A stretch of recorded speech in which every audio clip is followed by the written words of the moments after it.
आपको लखनऊ से बता दें, जहां राष्ट्रीय प्रेरणा स्थल के पास से बड़ा हादसा सामने आया है, जहां उद्घाटन समारोह के बाद फेंका हुआ बचा हुआ खाना खाने से 170 से अधिक भेड़ों की मौत हो गई, जबकि 200 से ज्यादा भेड़ें बीमार हो गई।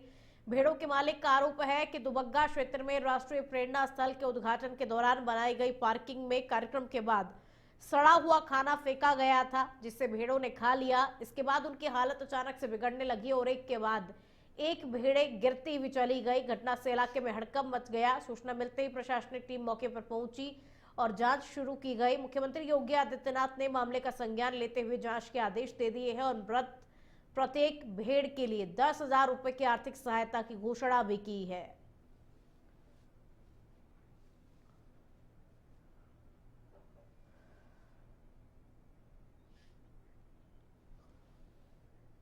उसका जो खाना लोग खाए, जो खाना पड़ा था यहाँ पे, उसको कल दिन भर हम लोग भेड़ी पे चराए और शाम को इस पार रोक दिया। उसी को खाकर साहब इधर मर गए। हम लोग गरीब आदमी क्या करें? कितने भेड़े हैं? भेड़ 300 सर, 100-150 भेड़ी तो मर चुकी साहब जी। उसका बच्चा हम लोग क्या करें? कोई अधिकारी अभी तक आया? कोई नहीं आया सर। और आप खबर सिद्धार्थनगर से है, जहां जनपद स्थापना दिवस के अवसर पर भव्य आयोजन किया गया। सुबह साड़ी तिराहा, सिद्धार्थ चौराहा और बड़पुर तिराहे पर भगवान बुद्ध की प्रतिमा पर मुख्य अतिथि सांसद जगदम्बिका पाल, नेता प्रतिपक्ष माता प्रसाद पांडे, भाजपा जिला अध्यक्ष कन्हैया पासवान और प्रशासनिक अधिकारियों ने माल्यार्पण किया। इसके बाद अलीगढ़वा स्थित कपिल वस्तु स्तूप पर आयोजित कार्यक्रम में सांसद जगदम्बिका पाल, नेता प्रतिपक्ष माता प्रसाद पांडे और जिला अधिकारी शिव शरणप्पा जीएन ने दीप जलाकर के पूजन किया और स्तूप की परिक्रमा की। कार्यक्रम में छात्राओं ने स्वागत गीत और कपिल वस्तु गीत प्रस्तुत किया। वहीं बड़ी संख्या में मौजूद बौद्ध भिक्षुओं को कंबल देकर के सम्मानित किया गया। मीडिया से बातचीत में सांसद जगदम्बिका पाल ने बताया कि भगवान बुद्ध के बचपन का नाम सिद्धार्थ था और इसी कारण जिले का नाम सिद्धार्थनगर पड़ा और जिले में कपिल वस्तु लाइट एंड साउंड शो, विपशयना केंद्र, बुद्ध सर्किट के लिए 250 करोड़ रुपए की स्वीकृत राशि तथा 55 एकड़ भूमि के विकास जैसे बड़े कार्य तेजी से चल रहे हैं।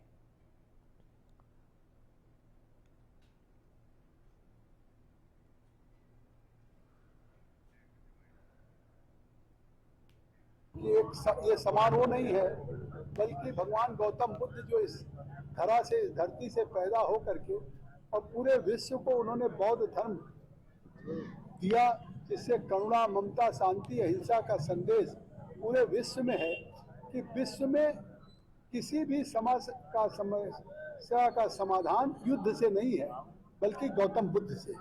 ये बात आदरणीय नरेंद्र मोदी जी भी कहते हैं दुनिया के मंचों पे कि दुनिया ने युद्ध दिया, भारत ने गौतम बुद्ध दिया। तो उसी गौतम बुद्ध के आज हम जन्मस्थली पे जनपद सिद्धार्थनगर के स्थापना दिवस पर स्तूप पूजन।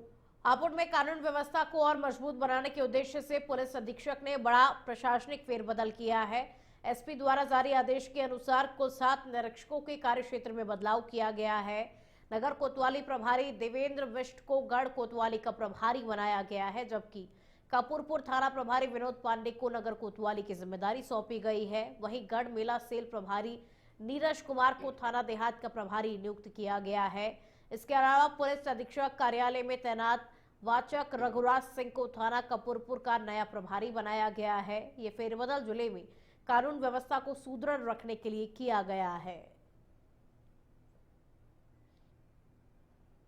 तो देवेंद्र बिष्ट कोतवाली के प्रभारी बन गए हैं। विनोद पांडे नगर कोतवाली की जिम्मेदारी को संभालेंगे। ये नई जिम्मेदारी उन्हें दी गई है। रघुराज सिंह को कपूरपुर थाने की कमान मिली है। ये बड़ा जो फेरबदल है किया गया है। 7 निरीक्षकों का तबादला किया गया है। सभी को नई जिम्मेदारी सौंपी गई है। कानून व्यवस्था मजबूत करने को लेकर एसपी का ये बड़ा कदम माना जा रहा है और ये कहा जा रहा है एसपी के द्वारा कि अब कानून व्यवस्था को और भी अधिक सुदृढ़ किया जाएगा।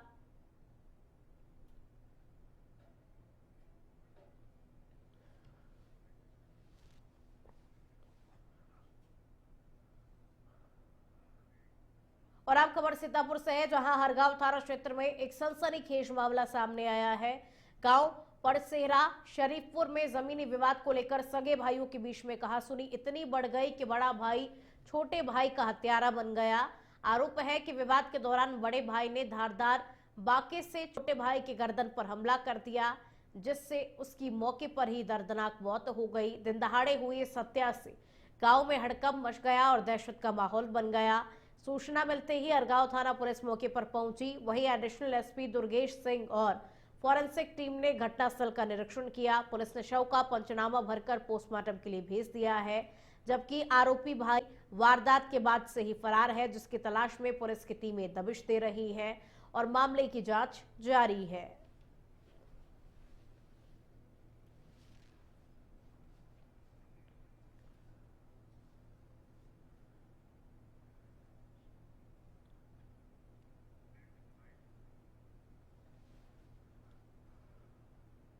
देखिए, थाना क्षेत्र हरगांव के अंतर्गत एक गांव है परसेरा शरीफपुर, जिसमें मनोज कुमार वर्मा है। इनके भाई प्रमोद ने, इनकी उम्र करीब 45 वर्ष है। इनके भाई प्रमोद ने आपस में शराब पी के इनमें झगड़ा हुआ था शाम को, और बड़े भाई प्रमोद द्वारा बाके से इनके ठुड्डी पे और गर्दन पे वार किया गया, जिसमें इनकी मृत्यु हो गई है। इसमें मौके पे शांति व्यवस्था बनी हुई है और शीघ्र ही हम लोग इसको पंचायतनामा करके पोस्टमार्टम के लिए भेजेंगे। प्रमोद वर्मा भाग गया है, उसकी गिरफ्तारी हेतु तलाश की जा रही है। चुनाई भवा रहा आज तो हम बर्तन मांजे जानी ये बनाए इतने पर खड़े हो गए जाए कहीं आए के यहाँ लड़ाई लगी आई गरियाओ गाड़ी में ज्यादा पासन है गरियाओ लगे तो हम पाछे तेने दौड़े न कालन बर्तन उधर मांजे डाल देना वो आई गया न इनके तरीका तो तुम आई जिए तो तुम खान दीबा ये है कहे से तुम कर खाने ना हम देबा हो तुम बीच में लड़ो ना तो उनका बाका पकड़े ना ये अपन ऐसे हाथ इनके तेरे कुछ नहीं ना और वैसे पकड़ ली है ना ऐसे तो वो हम पहुड़ रहे ना कहना हम कहीं खान दो भैया एक ना खान दो बहुत खुशामद कहने करना है मान। और अब खबर श्रावस्ती के बिनगा थाना क्षेत्र से है, जहां हसनपुर गांव में चोरों का आतंक देखने को मिला है। जहां घर के सामने खड़ी एक बाइक को चोरों ने चोरी कर लिया। ये पूरी वारदात पास में लगे सीसीटीवी कैमरे में कैद हो गई। घटना के बाद गांव में दहशत और लोगों में आक्रोश का माहौल है। पीड़ित ने भिनगा थाने में शिकायती पत्र देकर बाइक बरामद करने और चोरों के खिलाफ कार्रवाई की मांग की है। पुलिस से सीसीटीवी फुटेज के आधार पर चोरों की पहचान शुरू कर दी है और जल्द खुलासे का भरोसा दिलाया है।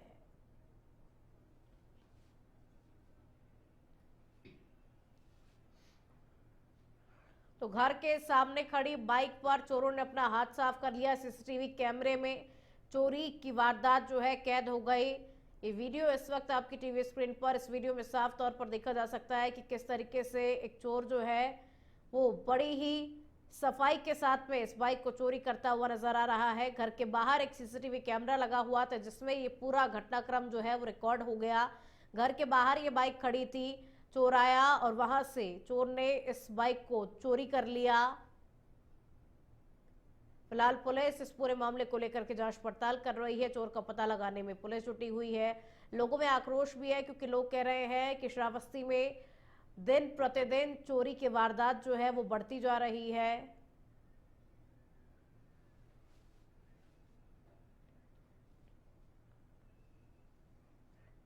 मथुरा में थाना जैत पुलिस की 25,000 के नामी गौ तस्कर से मुठभेड़ हो गई। मुठभेड़ के दौरान गौ तस्कर के पैर में गोली लगी, जिसके बाद उसे घायल अवस्था में अस्पताल में भर्ती कराया गया।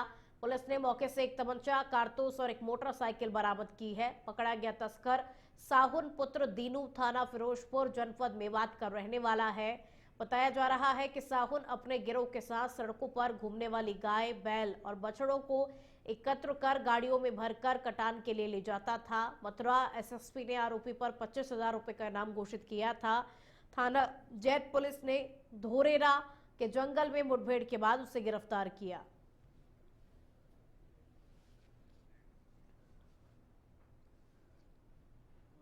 को समय लगभग 6:30 बजे थाना जैत पुलिस के द्वारा एक सातिर इनामिया गोकस साहुन जो मेवात हरियाणा का रहने वाला है, जिसपे 25,000 का इनाम पूर्व से घोषित था। थाना जैत के मुकदमे में, गोकसी के मुकदमे में काफ़ी समय से वांछित चल रहा था। आज इसको जैत पुलिस के द्वारा धोरेरा के जंगलों से 6:30 बजे मुठभेड़ के दौरान गिरफ्तार किया गया है। इसके पास से मोटरसाइकिल, तमंचा, कारतूस बरामद हुआ है मुठभेड़ के दौरान अभियुक्त को इसके पैर में गोली लगी है, जिसे दवा उपचार हेतु अस्पताल रवाना किया गया है। खबर मुरादाबाद से है, जहां कटघर थाना क्षेत्र के जाहिद नगर से दो गुटों के बीच जमकर मारपीट का मामला सामने आया, जहां बेल्ट और लात घूंसे चले और दबंगों ने दहशत फैलाने के लिए सरेराह फायरिंग भी की। इस पूरी घटना का वीडियो सोशल मीडिया पर तेजी के साथ में वायरल हो रहा है, जिसके बाद पुलिस हरकत में आई। पुलिस ने त्वरित कार्रवाई करते हुए मुख्य आरोपी यासीन उर्फ राजा समेत कुल 8 बदमाशों को गिरफ्तार किया। आरोपियों के पास से 2 तमंचे, कारतूस और अवैध चाकू बरामद कर लिए गए हैं। पुलिस ने सभी आरोपियों के खिलाफ भारतीय न्याय संहिता BNS की गंभीर धाराओं में मुकदमा दर्ज कर आगे की कानूनी कार्रवाई शुरू कर दी है।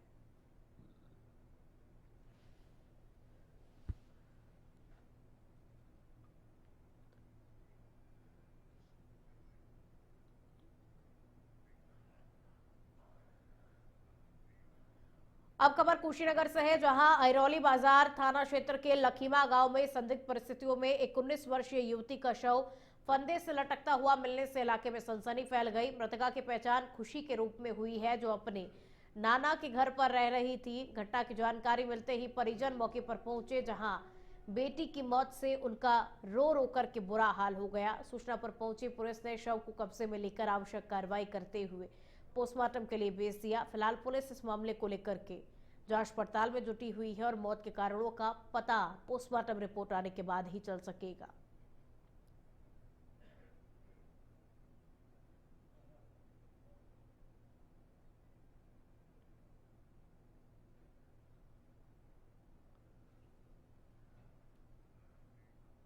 खबर सिद्धार्थनगर के डुमरियागंज तहसील क्षेत्र से है, जहां ग्राम पंचायत विष्णुपुर हरि में समाज सेवी प्रेम शंकर पांडे के यहां पिछले कई वर्षों से निर्बल, असहाय और गरीब लोगों के लिए कंबल वितरण कार्यक्रम आयोजित किया जा रहा है। इसी क्रम में आयोजित कार्यक्रम में मुख्य अतिथि के रूप में पूर्व बेसिक शिक्षा मंत्री डॉक्टर सतीश द्विवेदी ने बड़ी संख्या में जरूरतमंदों को कंबल वितरित किए।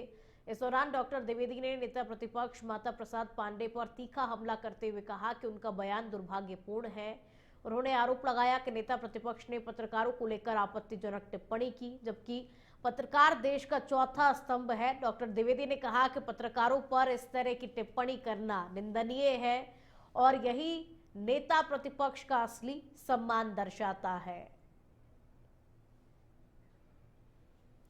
तो जरूरतमंदों में बड़ी संख्या में कंबल भी बांटे गए। नेता प्रतिपक्ष माता प्रसाद पांडे पर डॉक्टर द्विवेदी ने तीखा हमला किया। विष्णुपुर में कंबल वितरण कार्यक्रम का आयोजन किया गया। यहां पर सर्दी का मौसम देखते हुए कंबल का वितरण किया गया।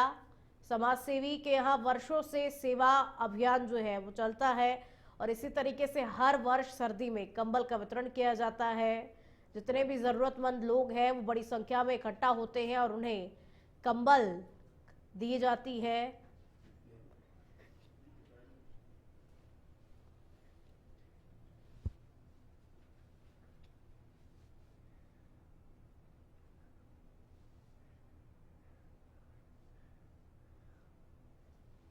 आदरणीय प्रेम शंकर पांडे जी के द्वारा विगत 10 वर्षों से हर बार सर्दी के मौसम में ज़रूरतमंद लोगों के लिए कभी रजाई, कभी कंबल, कभी गर्म कपड़ों का वितरण का कार्यक्रम किया जाता है। उसी क्रम में आज भी यहाँ पर इस कार्यक्रम का आयोजन किया गया। लेकिन आज के कार्यक्रम की विशेषता यह है कि परिवार में घर में ओढ़ने लायक रजाइयाँ मंगवा करके आज इस क्षेत्र के ज़रूरतमंद लोगों को वितरण का काम आदरणीय पांडे जी ने किया है। और मैं सौभाग्यशाली हूँ कि कई वर्षों से लगातार मुझे इस कार्यक्रम में आने का और जनता जनार्दन का इस कंबल और रजाई वितरण कार्यक्रम में आशीर्वाद प्राप्त करने का। और आप खबर पीलीभीत के न्यूरिया थाना क्षेत्र से है, जहां नौकरी के नाम पर ठगी का सनसनीखेज मामला सामने आया है। जहां रेलवे में नौकरी दिलाने के नाम पर एक युवक से 75,000 रुपए ठग लिए गए। मामला गांव पंडरी का है, जहां निवासी युवक ने आरोप लगाया कि उमेश नामक युवक ने उसे रेलवे में नौकरी लगवाने का झांसा देकर पैसे ऐंठ लिए। ठगी के बाद आरोपी फरार हो गया, जबकि नोट गिनते हुए उमेश का वीडियो और तस्वीरें सोशल मीडिया पर वायरल हो रही है। पीड़ित युवक ने न्याय की गुहार लगाते हुए थाने में शिकायत दर्ज कराई है। पुलिस इस मामले को लेकर के जांच में जुट गई और थाना क्षेत्र में सक्रिय नौकरी ठगों के गिरोह की आशंका भी जताई जा रही है। और वहीं लोगों ने पुलिस से सख्त कार्रवाई की मांग करते हुए युवाओं को सतर्क रहने की अपील की है।